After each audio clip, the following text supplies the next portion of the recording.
Hello everyone, see with Anjali में आप सभी का स्वागत है। आज हम लोग प्राचीन भारत के गुप्त साम्राज्य का जितना इम्पोर्टेंट क्वेश्चन हो सकता है उतना हम आप लोगों के लिए लेकर के आए हैं, जो सारे एग्जाम के लिए बहुत महत्वपूर्ण है। तो चलिए आगे बढ़ते हैं क्वेश्चन नंबर फर्स्ट की तरफ। गुप्त वंश के संस्थापक कौन थे?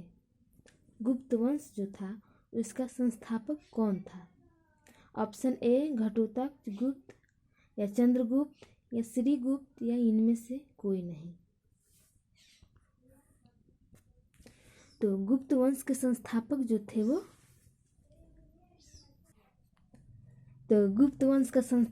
था वो श्रीगुप्त था। और श्रीगुप्त का उत्तराधिकारी जो था घटोत्कच था।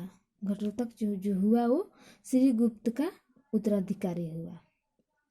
और चंद्रगुप्त के शासन काल में चीनी यात्री फयान जो था वो भारत आया हुआ था। ठीक है, तो चलिए आगे बढ़ते हैं क्वेश्चन नंबर सेकंड की तरफ। गुप्त वंश के किस शासक ने सर्वप्रथम महाधीराज की उपाधि धारण की?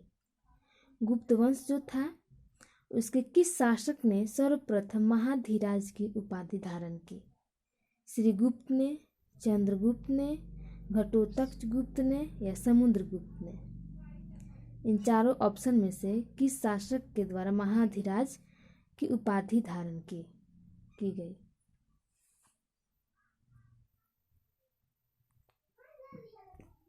तो महाधीराज की उपाधि धारणा चंद्रगुप्त ने की। गुप्त वंश के प्रथम सम्राट चंद्रगुप्त था और 320 ईस्वी में गद्दी पर बैठा। इसने लिच्छवी की राजकुमारी कुमार देवी से विवाह किया। इसने महाधीराज की उपाधि धारण की। और ऑप्शन डी समुद्रगुप्त। समुद्रगुप्त जो था वो विक्रमांक की उपाधि धारण की थी और इसे कवि राजा भी कहा जाता था। घटोत्कच गुप्त जो थे वो क्या थे? श्रीगुप्त के उत्तराधिकारी था। तो चलिए आगे बढ़ते हैं क्वेश्चन नंबर थर्ड की तरफ। गुप्त शासनों के दौरान निम्न में से ऐसा व्यक्ति कौन था जो एक महान खगोल विज्ञान और गणितज्ञ था? भानुगुप्त, बाणभट्ट, आर्यभट्ट, इनमें से कोई नहीं।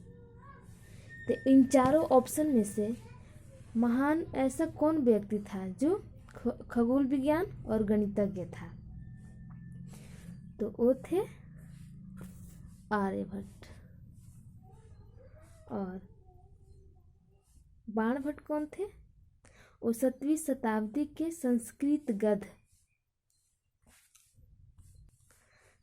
गद्य के लेखक और राजा हर्षवर्धन के अस्थाई कवि थे। और भानुगुप्त जो था वो कौन था?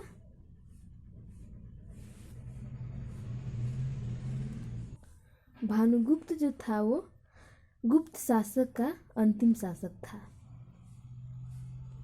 तो चलिए आगे बढ़ते हैं क्वेश्चन नंबर 4 की तरफ।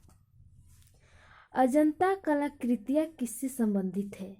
अजंता की जो कलाकृतियाँ हैं वो किससे संबंधित है? हड़प्पा काल से, मौर्य काल से, बुद्ध काल से, या गुप्त काल से? इन चारों ऑप्शंस में से अजंता की जो कलाकृतियाँ हैं वो किससे संबंधित है? ये जो है गुप्त काल से संबंधित है। और अजंता की गुफाएं बौद्ध धर्म की महायान शाखा से संबंधित है। तो चलिए आगे बढ़ते हैं क्वेश्चन नंबर 5 की तरफ। एरन अभिलेख का संबंध किस शासक से है? क्वेश्चन नंबर 5 जो है, एरन अभिलेख का संबंध जो है किस शासक से है? ब्रह्मगुप्त, चंद्रगुप्त, समुद्रगुप्त, भानुगुप्त? इन चारों ऑप्शंस में से एरन अभिलेख का संबंध किस शासक से है? तो एरन अभिलेख का संबंध जो है वो गुप्त काल से संबंधित है। भानुगुप्त से संबंधित है। भानुगुप्त जो थे वो गुप्त शासक के अंतिम शासक थे। और ऑप्शन सी समुद्रगुप्त के बारे में देखते हैं। समुद्रगुप्त जो था वो विष्णु का उपासक था। समुद्रगुप्त जो था वो किसका उपासक था? विष्णुगुप्त का। और समुद्रगुप्त ने अश्वमेध कर्ता की उपाधि धारण की। किसकी? अश्वमेध कर्ता की जो उपाधि धारण किसने की? समुद्रगुप्त ने। और समुद्रगुप्त जो था वो संगीत का प्रेमी था। और ऑप्शन बी चंद्रगुप्त। चंद्रगुप्त जो था गुप्त वंश का प्रथम महान सम्राट चंद्रगुप्त प्रथम था।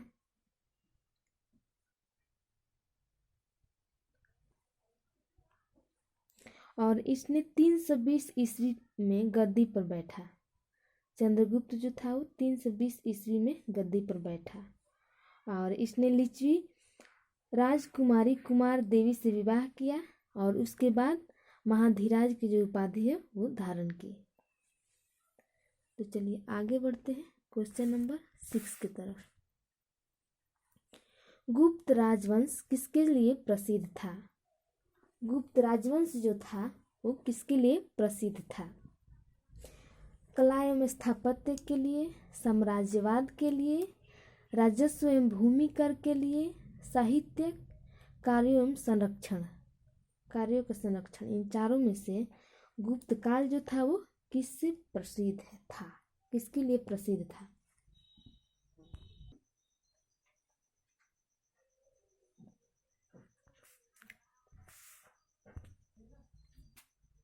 तो फहियान जो था वो चंद्रगुप्त II के शासन काल में भारत आया था। फहियान जो था वो एक चीनी बौद्ध यात्री था। तो चलिए आगे बढ़ते हैं क्वेश्चन नंबर 8 की तरफ। भारतीय संस्कृति का स्वर्ण युग यानी गोल्डन एज था, मौर्य काल में था या राजपूत काल या चोल काल या गुप्त काल? इन चारों ऑप्शंस में से गोल्डन एज कौन था?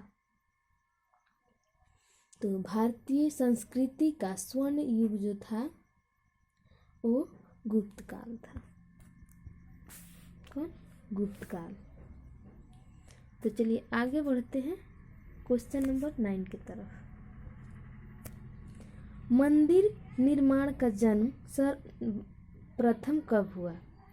मंदिर निर्माण कला का जन्म सर्वप्रथम कब हुआ? मौर्य काल में, गुप्त काल में, कुषाण काल में, सैंधव काल में? इन चारों ऑप्शंस में से मंदिर निर्माण कला का जन्म सबसे पहले कब हुआ? कहाँ हुआ?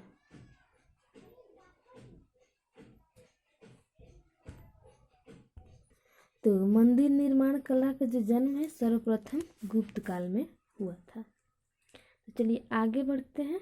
और मंदिर निर्माण जो है कौन कौन है गुप्त साम्राज्य में? विष्णु मंदिर जो मध्य प्रदेश के जबलपुर स्थान में स्थित है, शिव मंदिर मध्य प्रदेश में ये भी स्थित है, पर्वत मंदिर ये भी मध्य प्रदेश में, दशा अवतार मंदिर ये भी उत्तर प्रदेश में, और शिव मंदिर मध्य प्रदेश के नागौद में, और भीतरगांव मंदिर कानपुर उत्तर प्रदेश में। तो चलिए आगे बढ़ते हैं क्वेश्चन नंबर 10 की तरफ। गुप्त काल के सर्वाधिक लोकप्रिय देवता कौन थे? गुप्त काल जो था उस समय का सर्वाधिक लोकप्रिय देवता जो थे वो कौन थे? शिव, विष्णु, बुध, सूर्य? इन चारों ऑप्शंस में से सर्वाधिक लोकप्रिय देवता जो थे वो कौन थे? तो सर्वाधिक जो लोकप्रिय देवता जो थे वो विष्णु थे। और गुप्त सम्राट विष्णु धर्म के अनुयायी थे। तो चलिए आगे बढ़ते हैं क्वेश्चन नंबर 11 की तरफ। चंद्रगुप्त ने अपनी किस विजय की खुशी में चांदी के विशेष सिक्के जारी किए? चंद्रगुप्त जो था वो अपने किस विजय की खुशी में चांदी के विशेष सिक्के जो है वो जारी किए। बहल्की प्रदेश को जीतने के बाद या हुन्नों को परास्त करने के बाद या शकों को पराजित करने के बाद या इनमें से कोई नहीं।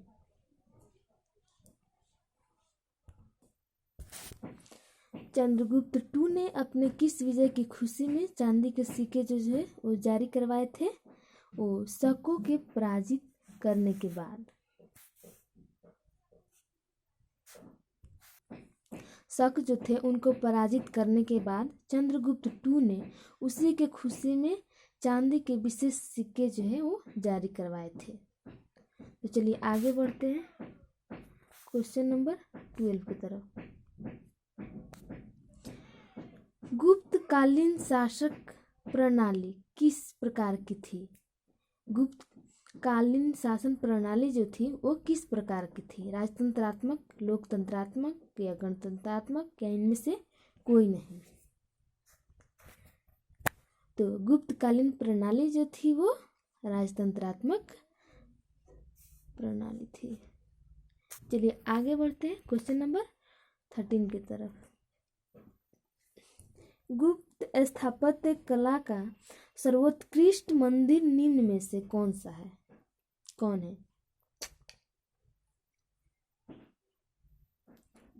गुप्त स्थापत्य का सर्वोत्कृष्ट मंदिर निम्न में से कौन है? भीतरगांव का मंदिर, देवगढ़ का दशा अवतार मंदिर या भुमरा का शिव मंदिर या तेगगांव का विष्णु मंदिर। तो देवगढ़ का दशा अवतार मंदिर जो है वो गुप्त स्थापत्य कला का सर्वोत्कृष्ट मंदिर है। तो बस आज के लिए इतना ही। चलिए थैंक यू। अगर ये वीडियो अच्छा लगे तो लाइक कर दीजिएगा, शेयर कर दीजिएगा और चैनल को सब्सक्राइब कर दीजिएगा। Thank you.